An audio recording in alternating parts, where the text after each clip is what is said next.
네, 2023년 한국교회는 어떤 모습일까? 또 어떤 모습으로 한국 사회에 희망을 줄 수 있을까? 네, 올해를 정리하고 새해를 맞는 시기니만큼 이와 관련해서 많은 의견들이 오가는 때입니다. 목회 데이터 연구소가 한국교회 트렌드 2023이란 책을 통해서 이와 관련한 내용을 정리했는데요. 이미 책을 접하신 분도 많으실 겁니다. 네, 목회 데이터 연구소 지영근 대표 모시고 관련 이야기 나눠보겠습니다. 대표님 안녕하십니까? 네, 안녕하세요. 네. 자, 앞서 한국교회 트렌드 2023이란 책에 대해서 말씀을 드렸는데 이게 이제 지난 9월에 발간이 된 네, 거죠? 맞습니다. 예, 발간 배경이 어떻게 됩니까? 교회 밖에 일반 사회에서는 이제 트렌드 책이 매년마다 몇 아, 권씩 그렇죠. 나오는데 매년 나오죠. 한국 교회도 이제 이런 트렌드 책이 있어야 되지 않냐 그런 요청을 좀 받았어요. 예, 예. 그래서 계속 고민도 하고 또 혼자 기도도 하고 뭐 준비도 하고 하다가 올해 초에 기아대책을 만나게 됐습니다. 기아대책에서 흔쾌히 또 펀딩을 해주셔서 그래서 그 자금을 갖고 리서치도 하고 그래서 데이터베이스에 이런 책을 좀 만들게 됐습니다. 그러니까 이렇게 데이터에 기반한 자료 정리 같은 게 그동안 한국교회의 어떤 좀 취약한 부분이었던 것 같긴 해요. 2020년 1월부터 이제 코로나가 시작되지 않았습니까? 그렇죠.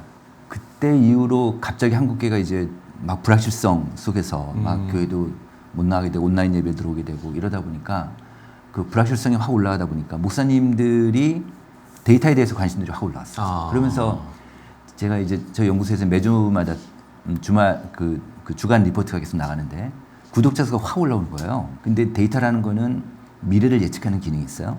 그렇기 때문에 앞으로 한국 교회가 지금 현재 이렇고 과거부터 지금까지 이렇게 흘러왔으니까 데이터로 그럼 앞으로 이렇게 될 것이라는 사람들이 추정할 수가 있잖아요. 그렇죠. 그리고 미리 교회들이 대응할 수가 있다. 아, 그러면 그동안에는 왜 한국교회가 이 통계에 좀 취약했을까요? 이 점도 혹시 어떤 이야기를 해줄 수 있을까요?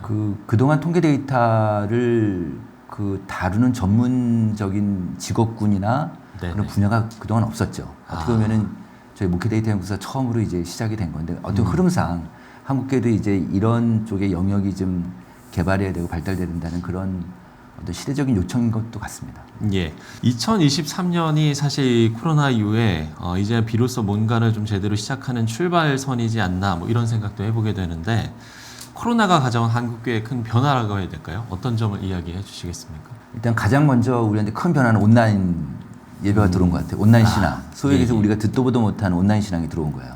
그러니까 그렇죠. 지금 실제로 전국의 그 교인들 중에서 그 교회 소속자 예전에는 교회를 나갔다가 지금 온라인 속으로 숨어 있는 분들이 한 25에서 30%쯤 됩니다. 전국적으로. 아우, 그렇게 많습니까? 네, 그러니까 이분들한테 교회에서 만약에 현장 예배를 독려하기 위해서 네.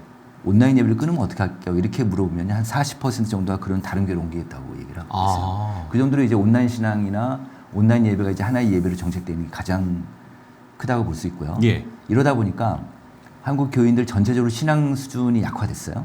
근데 그 주범이 온라인입니다. 그래서 신앙적으로 다 약화되면 어떤 현상이 나타날까요? 그러면 이제 교회에서 각 교회마다 헌신자가 좀 줄 거 아니에요. 그렇죠. 그죠? 헌신자가 주면 예컨대 만약에 초중고 학생들이 있는 집안이다 그러면 그 가정 신앙 교육이 제대로 안 될 거 아니에요. 그래서 결국은 어디까지 연결이 되냐면 이 신앙이 약해지는 거가 신학교 입학생까지 줄 수가 있는 거죠. 그래서 지금 다 미달라고 막 이렇게 되고 있어서 이런 현상들 좀 나타나고 있고 또 하나는 교회학교 어른들도 좀 줄고 있지만 네네. 교회학교 학생들이 지금 아주 많이 줄고 있다. 그래서 지금 현재 코로나 전 대비로 지금 한 50% 정도밖에 절반밖에 지금 아이들이 교회를 안 나오고 있어서 다시 얘기하면은 절반이 지금 없어지는 그런 상태가 되고 있고 교회는 좀 더 양극화되고 있고 소형교회는 좀 더 어려워지고 대형교회는 그래도 좀 괜찮은데 네네. 작은 교회들은 너무너무 좀 어려워지고 있고 이런 것들이 있습니다. 그다음에 예. 또 하나는 이제 목사님들이 많이 인식이 되니까 이제 어려워지니까 그 교회를 못 나가고 간 사람들이 그런 공동체성이 되게 중요하다. 그래서 공동체성을 좀 강화시켜야 된다. 이런 인식들이 많이 올라오다 보니까 이 공동체성을 강화시키는 가장 유일한 아주 가장 효과적인 방법 중에 하나 소그룹이거든요. 그래서 네. 목사님들 올해 들어서 특히 소그룹에 대한 인식들이 많이 올라와 있습니다. 앞서 이제 그런 얘기해 주신 부분 그래서 좀 플로팅 크리스천이 계속 좀 증가 추세를 보이는 네, 거라고 네, 이야기를 할 수 네, 있겠습니까? 네. 저희 책에서 플로팅 크리스찬이라는 말을 만들어냈는데, 네네. 그러니까 플로팅이라는 말이 이제 붕 떠 있는, 그렇죠. 그죠? 그러니까 우리 교회를 내가 현장 예배를 나가든 안 나가든 다른 교회 온라인 예배나 온라인 설교를 이렇게 자꾸 기웃기웃하고 다른 교회 그러니까 산토끼처럼 깡총같이 맞지, 뛰면서 네. 이런 분들이 지금 현재 전체 한국 교인들 중에 한 30%쯤 돼요. 네, 그러니까 플로팅 크리스찬이. 근데 이제 그 중에서 우리 교회 현장 예배는 안 나가고 다른 교회 온라인 예배로 돌아다니는 사람 있잖아요. 네, 이런 네, 사람이 한 10% 정도 되고 있습니다. 아. 이런 사람들이 이제 훅 불면 날아가는 사람들인데 그래서 이분들도 만약에 이분들을 교회에서 포기하면 안 되니까 그래서 이분들은 어떻게 잘 포용해야 될지 이런 이제 그 각 교회마다 딜레마가 좀 있죠. 예. 어찌됐든 만 2년이 넘는 시간 동안 부대낌이 적은 그러니까 이 비대면이 주는 어떤 편안함에 좀 안주하게 된 것도 사실인 것 같거든요. 그러면 건강한 한국교회를 유지하기 위해서 이제 이런 부분을 깨야 되지 않겠습니까? 네. 근데 이게 깨는 게 쉽지는 않아 보일 것 같거든요. 네, 좀 전에 이제 제가 말씀드린 온라인 예배 온라인 예배 편하니까 그죠? 교회 안 그러니까요. 나가고 또는 이제 SBNR 이게 어떤 뜻이냐면은 그 스피리추얼 그러니까 영적인 육군이 있는데 but not religious 그러니까 제도권 교회는 별로 이제 가고 싶지 않아요. 예전엔 갔지만 네네. 그러니까 교회 나가서 사람들하고 부딪히는 게 싫은 거예요. 말하자면 지금 좀 전에 앵커님 말씀하신 것처럼 예. 그다음에 교회 나가서 사람들이 자기한테 지대한 관심을 갖는 것도 부담스럽고 이런 사람들이 이제 온라인 쪽에 숨어버리고 막 이런 사람들란 말이에요. 근데 이런 사람들 가만히 놔두면 안 될 거 아니에요. 그죠? 그래서 제가 좀 전에 말씀드렸던 이들을 만약에 집에 있는 사람들 멱살 잡고 교회로 오면 오겠습니까? 안 오죠. 그죠? 그러니까 이분들의 취향이나 뭐 이분들의 좀 좋아하는 것들을 같이 소그룹으로 묶어서 네. 그분들하고 교회 가까운 분들이 있으니까 그분들이 좀 설득을 해서 소그룹 활동을 좀 시키면 훨씬 더 좀 효과가 있다. 그럼 이제 소그룹을 활동하게 되면 교회 나올 가능성이 매우 높아집니다. 예. 그러니까 실제로 코로나 기간에 상대적으로 이런 소그룹 공동체를 중요하게 생각했던 교회들이 타격을 좀 덜 받은 것으로 조사됐다고 맞습니다. 하던데요. 네, 맞습니다. 그 현재 지금 그 코로나가 이제 거의 끝났다고 보고 예, 예. 그 내년에 교인 수가 어떻게 될 것 같습니까? 이렇게 목사님들한테 물어봐요. 그러면은 한 60%는 우리가 더 감사할 것 같아 이렇게 얘기하세요. 그 다음에 또 한 20%는 지난해나 비슷해 이런 목사님 있고 네네. 그 다음에 한 또 20%는 우린 더 괜찮을 것 같아. 우린 더 성장할 것 같아. 이런 교회들이 있는 거예요. 그러니까 이제 앞으로 성장할 것 같다는 교회들한테 제가 분석을 해보니까 가장 첫 번째 특징이 뭐가 나왔냐면 예전 코로나 전하고 지금하고 소그룹 유지를 그대로 유지하고 있는 데 있잖아요. 소그룹을 보통 이제 코로나 때문에 많이 안 했잖아요. 근데 그걸 어떻게든지 그냥 의지적으로 소그룹을 유지하는 교회들 있잖아요. 그런 교회들이 앞으로 더 성장할 것 같다. 이런 현상이 있고 그 다음에 교회 연한이 짧은 교회일수록 그런 교회가 높았어요. 근데 목회자 연령이 낮을수록 또 그런 교회가 높았어요. 아무래도 이제 변신할 수 있는 가능성이 높으니까. 예. 그리고 이번에 이제 이런 비슷한 조사를 또 해봤더니 네 가지 특성이 나오는데 그 올해보다 내년에 이 교회가 작은 교회든 큰 교회든 상관없이 올해보다 내년에 온라인을 강화하려고 하는 교회가 이런 교회가 많았어요. 그리고 또 두 번째는 뭐냐면 지금 소그룹을 잘하고 있어요. 네. 그런 교회가 그 내년에 더 목회에 대한 긍정적으로 전망을 하고 있습니다. 또 하나는 뭐냐면 목사님들이 우리 교인이 됐든 다른 교회 교인이 됐든 자기 목회에 자문해 줄 수 있는 평신도가 난 있다. 평신도 전문가가 있다. 이런 목사님으로서 높았어요.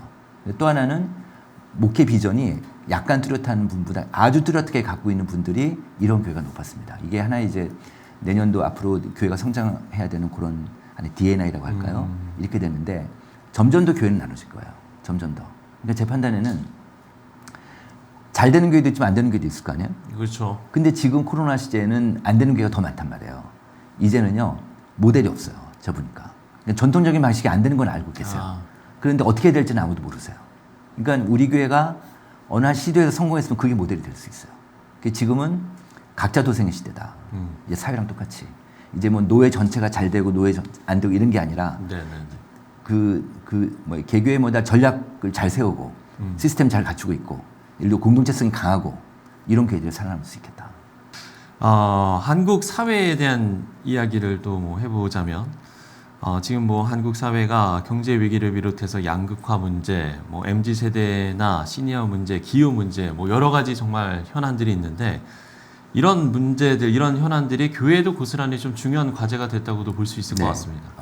코로나 전하고 후하고 한국 교인들이 가장 생각이 바뀐 게 뭐냐면 코로나 후에 그 사회로부터 특히 언론으로부터 얼마나 많이 공격을 받았어요. 두드려 맞았죠 우리가. 정말 비판도 많이 하고 이랬단 말이에요. 이러다 보니까 이제는 우리만 잘 살면 안 되겠구나.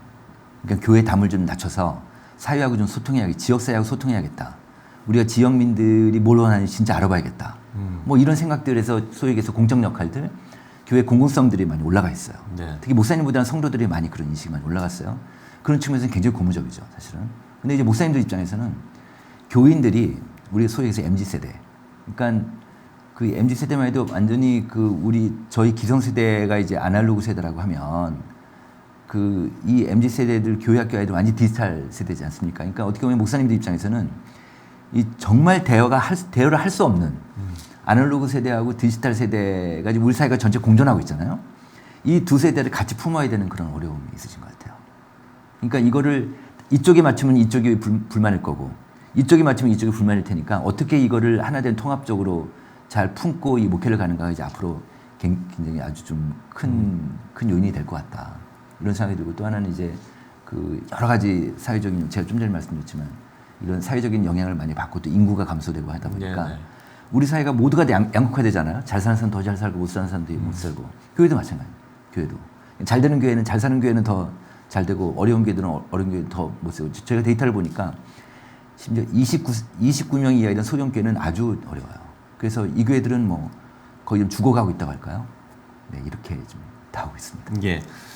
앞서 이야기한 이런 현안들, 한국교회나 성도들이 어떤 해법을 좀 마련하면 좋을지 마지막으로 이야기를 나눠주시면서 오늘 대담을 마무리 짓도록 하겠습니다. 네, 저는 데이터를 돌려보면서 이렇게 네. 돌려보고 저렇게 돌려보면서 제가 생각할 때는 유일한 답이라고 할까요? 방법이라고 할까요? 해법? 그거는 저는 이 시대에서는 소그룹으로 잡고 싶어요. 소그룹. 네. 그러니까 소그룹을 어떻게든지 그 시스템 만들어 놓고 그리고 그거를 유지하고 운영하고 어쨌든 목사님이 힘드시지만 그래서 교인들이 왜냐하면 저희가 많은 데이터들이 교회의 공동체성을 유지하는 핵심적인 역할이 소그룹이라고 나오고 있어요. 네. 그러니까 소그룹을 구성을 해놓으면 이 사람들이 현장 예배 나와요. 근데 소그룹 구성원이 아니면 현장 예배 잘 안 나와요. 그리고 또 소그룹을 통해서 신앙이 또 올라가게 되고 또 삶을 나누게 되고 뭐 그러다 보니까 삶의 위로도 되고 그다음에 고립도도 없어지고 뭐 이렇게 된단 말이에요. 두 번째는 뭐냐면 제가 이제 두 가지를 한번 생각해 봤는데 소그룹 그 측면이 하나 있고 또 하나는 뭐냐면 지금 신앙이 다 약화됐잖아요. 이렇게 되면 한국교회 어렵잖아요. 네네. 그죠? 그러면 수용교회도 어려워지고 교회들이 다 약화될 테니까 신앙을 강화시켜야 되기 때문에 그래서 성인 교육이 되게 필요할 것 같습니다. 교육. 교회도 하나의 비영리 단체잖아요. 비영리는 가장 핵심이 교육이에요. 그래서 그 비영리 단체의 어떤 사명을 계속 익히고 비전을 익히고 우리 같은 성경이니까 성경 말씀을 계속해서 공부하고 인식하고 우리 교회가 어떻게 나가야 될지를 똑같이 공유하고 이런 측면에서 보면 성인 교육이 굉장히 중요하다. 특히 가정 교육. 그러니까 부모 교육을 통해야지만 가정 교육이 될 테니까 가정 신앙 교육이 될 테니까 요즘은 다 가족 종교가 돼 있어서 요즘 교회 나오는 중에 부모가 교회 안 되는 사람이 있을까요? 거의 없을 정도거든요. 그러다 보니까 부모 교육이 되게 중요하다. 뭐 이런 측면에서 앞으로 한국교회가 좀 이 방향으로 가야 되지 않을까 이런 생각이 좀 들었습니다. 예. 자, 공동체성을 유지할 수 있는 소그룹 또 신앙 강화를 위한 성인들에 대한 교육 두 가지를 좀 강조를 해 주셨습니다. 오늘 참 중요한 말씀을 많이 해주셨는데 새해를 준비하는 것뿐 아니라 지금 여기 또 우리 자신부터 잘 실천해 나가야 하지 않을까라는 생각을 해보게 됩니다. 자, 지금까지 목회 데이터 연구소 지용근 대표와 이야기 나눠봤습니다. 대표님 오늘 말씀 고맙습니다. 네, 고맙습니다.